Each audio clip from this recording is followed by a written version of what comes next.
ওপার বাংলার অভিনেত্রী রূপসা চ্যাটার্জি মাস তিনেক আগে বিয়ে করেন অভিনেত্রী। এর 1 মাসের মাথায় আনেন অন্তঃসত্ত্বার খবর।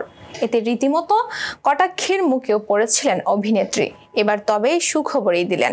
সম্প্রতি সন্তানের জন্ম দিয়েছেন রূপসা। শুক্রবার জানালেন সেই সুখবর। গত বছর অক্টোবরে বিয়ে করেছিলেন তিনি, অর্থাৎ বিয়ের 3 মাসের মাথায় সন্তানের মা হলেন অভিনেত্রী ভারতীয় গণমাধ্যমে বলেন, গত 26শে জানুয়ারি আমি সন্তানের জন্ম দিয়েছি। এখন বাড়ি ফিরে এসেছি। আমরা দুজনেই পুরোপুরি সুস্থ।